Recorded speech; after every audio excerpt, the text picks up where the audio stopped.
Today on Wall Street, what can we say about the Fed's decision? We welcome back our Fox panel, and I'm going to start with Charles once again.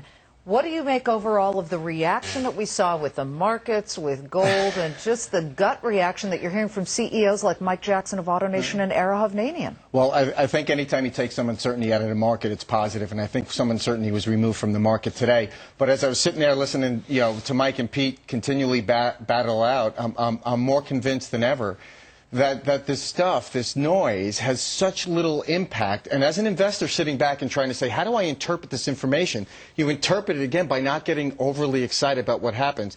We always tell our clients, your investment should be boring, your life exciting. Never the other way around.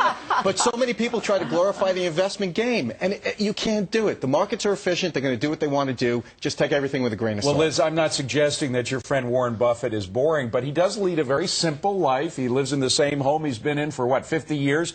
And he does seem to take that advice. So maybe if it's good enough for Warren Buffett and Charles. No, I always say, where's the yacht, Warren? He says, you'll never see me with that because I know what I need, not what I want. And so Gary B., switching back to the overall Fed picture, Charles makes a great point. Tune out the noise. Well, I guess it depends on your time frame. I think now would be actually a great time to start buying, if you haven't, financials. I saw housing stocks were down today. I think that it gives you an opportunity to get in.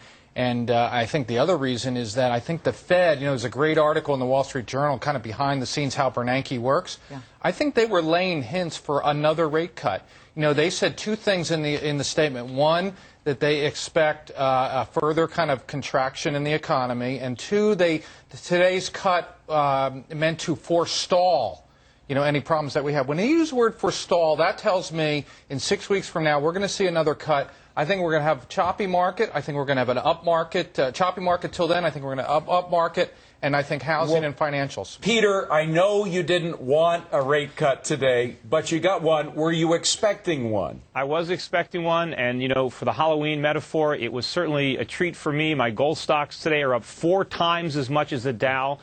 Unfortunately, it's a trick for everybody else who's measuring their wealth in dollars and thinks they made money today. But I want to point out, your last segment was on credit cards. Credit cards are the next subprime. Just the way Wall Street securitized subprime mortgages, they do the same thing with credit card debt. The losses in securitized credit card debt are going to be enormous. A year from now, credit card interest rates are going to be much higher. They're going to be hard to get, and limits on credit cards are going to go way down. Hold on. Can I ask you to clarify? They are also doing these bundled loans of other people's debt and then selling them to Wall Street? Exactly. The only reason that it's so easy to get a credit card loan to borrow money is because Wall Street has been bundling up all these receivables and selling them to the Germans, the Japanese, the Saudis, everybody else, and there's going to be huge losses. There's no collateral behind these things. Okay. It's going to be a mess, and the world is not going to loan us money. They're going to cut us off.